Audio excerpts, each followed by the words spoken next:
Hi, welcome back to the basement. I'm Steve Lewis. Today we conclude our look at 1964's The TAMI Show.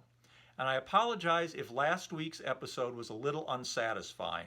I had really intended to talk about The TAMI Show all in one go in one episode, but as I got into it, I could see it was going to run at least a half hour if I did it that way, so we really needed to split it into two parts. Sorry if it was kind of an abrupt ending last week. This week we'll wrap it up talking about the second half of the TAMI Show.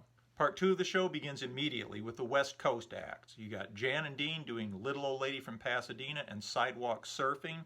Interestingly, the program doesn't list Jan and Dean as performers and lists the Beach Boys as performing Little Old Lady from Pasadena.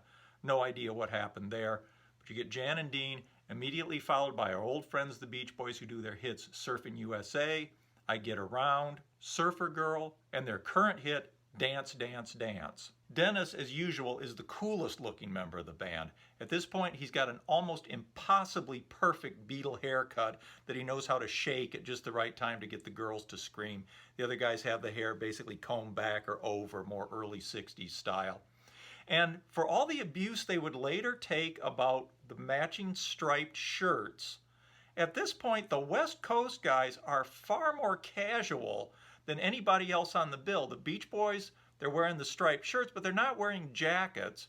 Jan and Dean have these matching rugby shirts and are wearing jeans. Dean's wearing some kind of tennis shoes. I mean, these guys are really West Coast casual and in a way much hipper. Even the Rolling Stones are all wearing jackets. Brian Jones is wearing a necktie.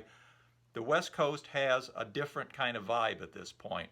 It's also important to note that by the time the TAMI Show was released, Brian Wilson had already had the famous breakdown in December of 1964 and was no longer a touring member of the band. So this is catching Brian less than 2 months before his exit as a touring Beach Boy. Rather infamously, the Beach Boys' performance was missing from the TAMI Show for decades, and there were some people who said that they had never actually appeared in the thing. It's been restored in the 2009 DVD edition, and director Steve Binder says that he thinks what happened was that Murray Wilson heard that with the Richard Burton Hamlet performance, Richard Burton had said that all prints of the performance should be destroyed after the initial theatrical run. Murray, for some reason, thought this was a good idea and insisted that after the initial theatrical run of the TAMI Show, all the Beach Boys footage should be removed. For a long time, that footage was considered lost. It was eventually located and at some expense put back into the show, and as I say, it's been restored here, which makes it a complete show. Next up, we have what we would today call the beer set. If you're going to go to the restroom or the concession stand, now's the time because it's Billy J. Kramer and the Dakotas. I'm sure he's a nice guy. He did have 4 big hits in the U.S., 3 of which were written by Lennon and McCartney. He was part of the Brian Epstein stable of Liverpool stars. He performs all 4 of his hits, Little Children, Bad to Me, I'll Keep You Satisfied, and From a Window.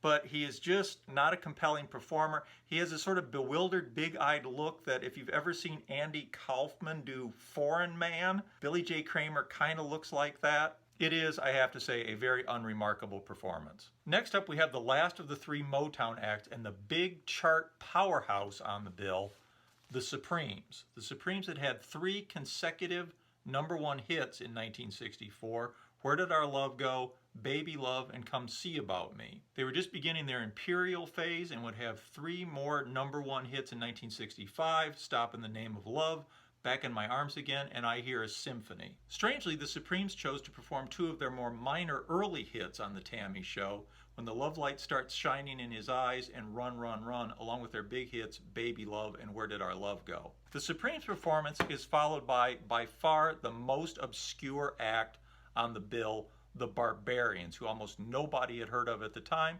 and really almost nobody has heard of since. They were formed in Cape Cod, Massachusetts in 1964 by drummer Victor Molty Moulton, who was notable for having a prosthetic left arm. They had had exactly 1 single at this point called Hey Little Bird, which is what they perform in the TAMI Show. In the commentary track for the TAMI Show DVD, director Steve Binder conjectures that Bill Sargent, the executive producer, had some kind of a financial interest in the Barbarians and stood to profit if they took off in the wake of their appearance in the TAMI Show. As it happens, the Barbarians did have their biggest hit in the wake of the TAMI Show. In the fall of 1965, they had a number 55 chart hit with the single Are You a Boy or Are You a Girl, which tackled the controversial subject of long hair on men. And the Barbarians for 1965 had especially long hair, even for a rock band.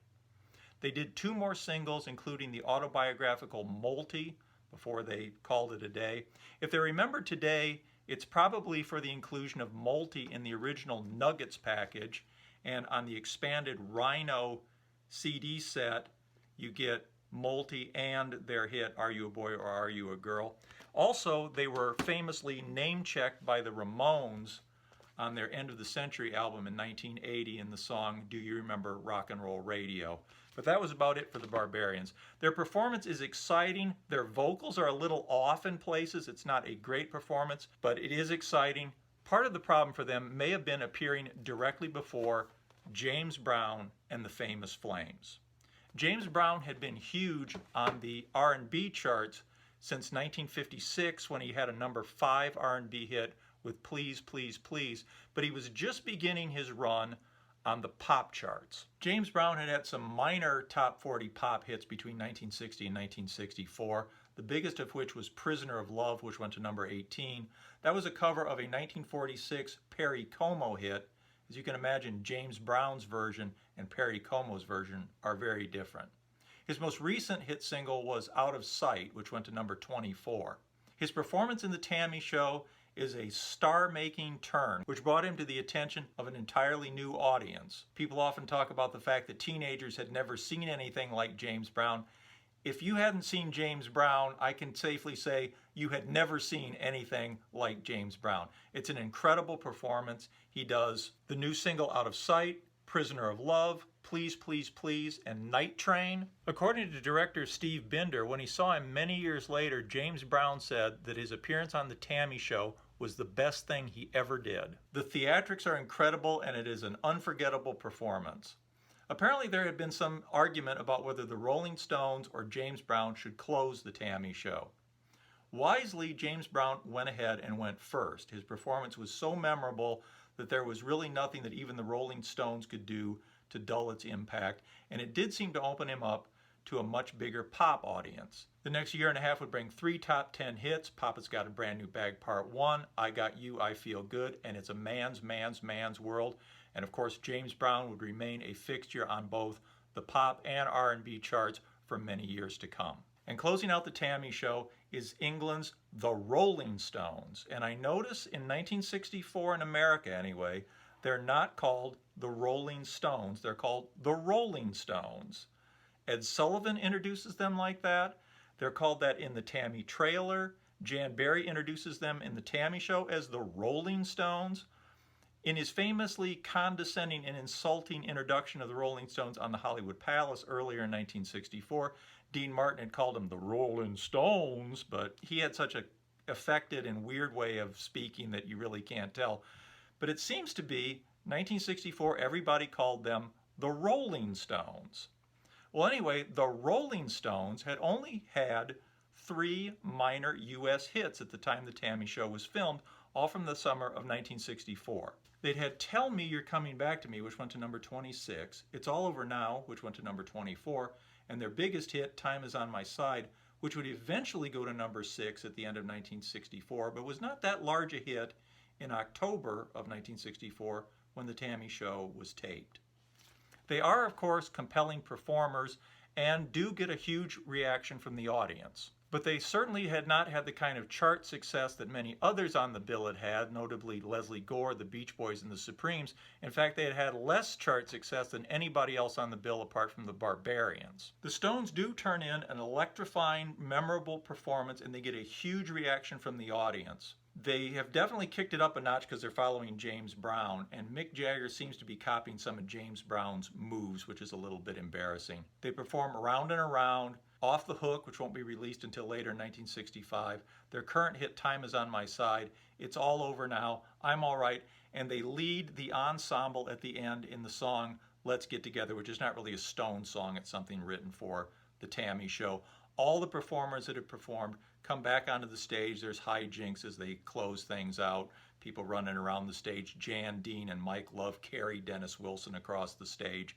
It's a really great slice of Americana from late 1964, a real time capsule. It's so great, especially to see the Beach Boys here, since Brian Wilson won't be in the touring lineup that much longer, and there's really not that much film of the Beach Boys in this early stage of their career. A lot of very exciting performances here, fantastic time capsule. I highly recommend the TAMI Show if you haven't seen it. Thanks for watching. I hope you enjoyed this. I know I went on a little long with the TAMI Show. I never intended to turn it into a two-parter, but there was just so much to say about it. Please comment. Love to hear what you have to say about this. Please like and subscribe. We'll see you next week, and we'll talk about something completely different. Bye.